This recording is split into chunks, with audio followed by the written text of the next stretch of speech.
What's up, you guys? Clark here. So, right now, what I'm gonna do for myself in the future is I'm gonna tell you what my 2-year plan is. So, I tried to do a 5-year plan, it was too complicated. I couldn't really conceptualize where I'd be in 5 years, but my grandma would always tell me to make a 1-2 year plan just to have a trajectory of where I'm trying to go. And I'm constantly making treatment plans at work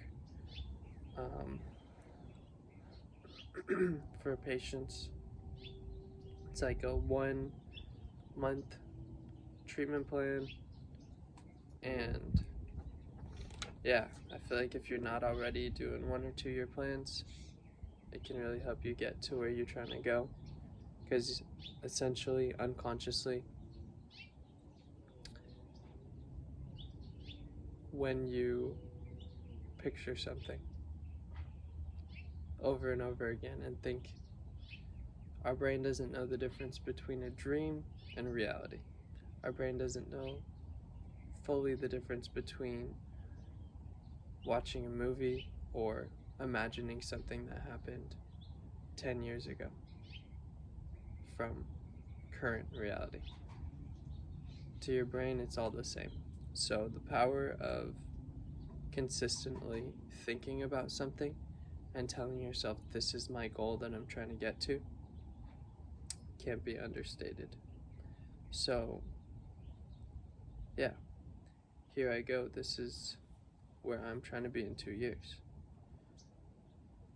First things first, I'm trying to live in a place with a bathtub. That's important to me, just having a bathtub, because it's a way I wind down, a way I de-stress.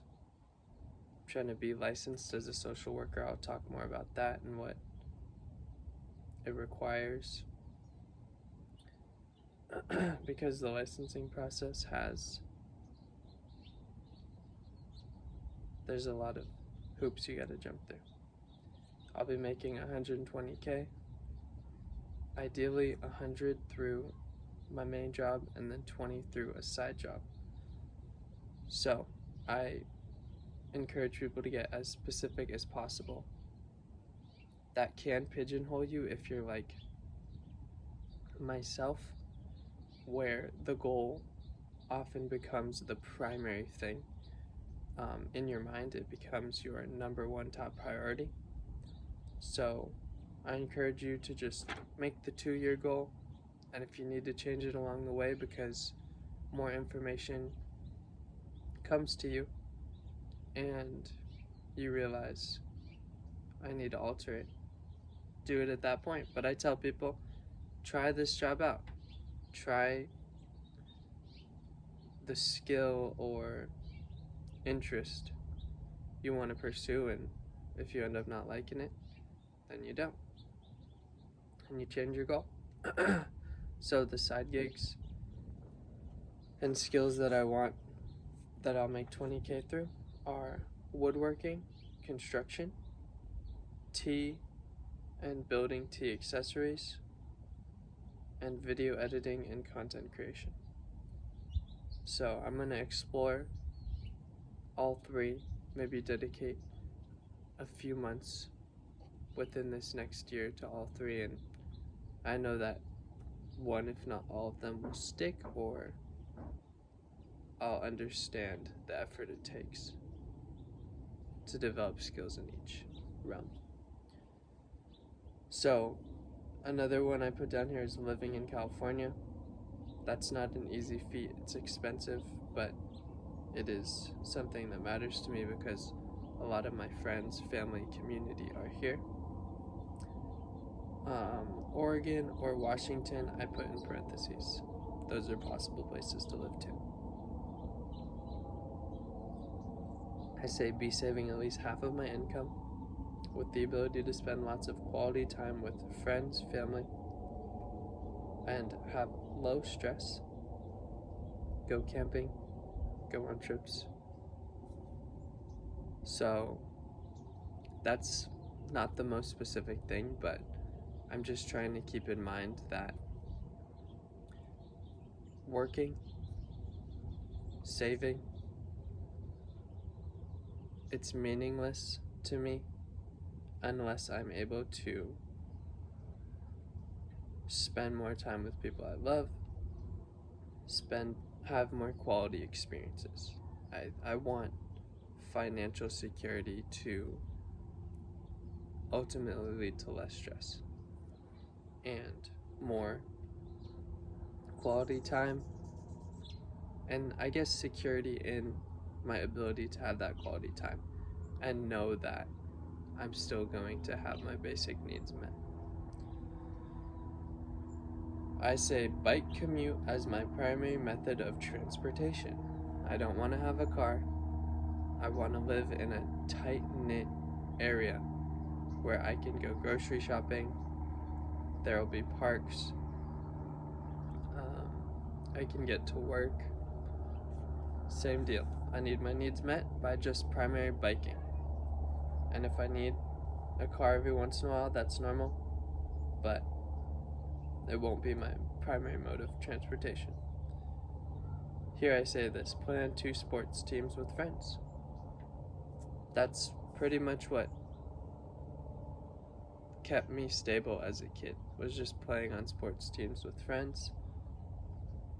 Why would I try to change that if it works, you know? Sometimes we get older. As adults, we feel like it's not achievable, but that's why I'm putting it down as a goal. It can go to the wayside if you have your job and that's your primary focus. It's eating up 40 hours a week for most people. So this has to be a priority.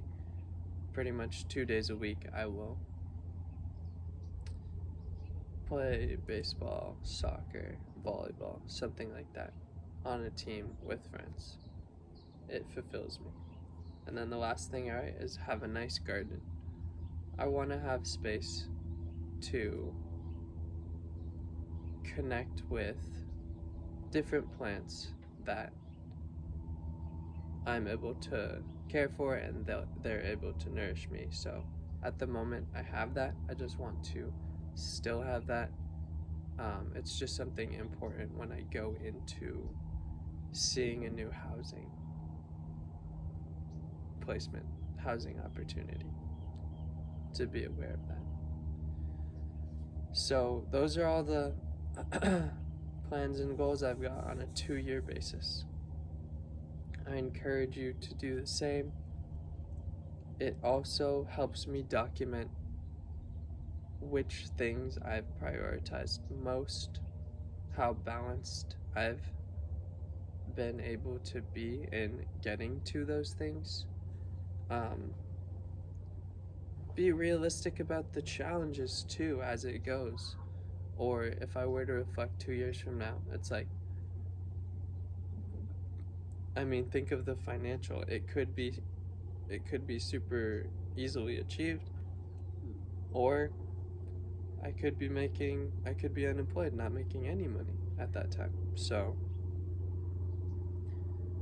it helps me stay accountable and remember where it was I was trying to go. Because if I don't write it down or document it like this, there's a good chance it'll be lost in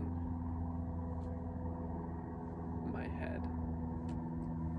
So another thing, this is not a goal so much as it's a way of organizing things I want to do in terms of videos. So I want to upload videos about the MIT neuroscientist. I think he was a neuroscientist who I'm blanking on their name, but essentially he quit his job because he felt that he wasn't doing good. And I don't mean like, oh, I'm doing good. I mean, he said the Hippocratic Oath. If you know it, you know it. I'll make a video on it. Another one is positive affirmations. This is, how do I keep my unconscious programmed in a positive way? Then I'm going to do book recommendations. I'm going to read excerpts from different books that really inspired me and had an impact on me.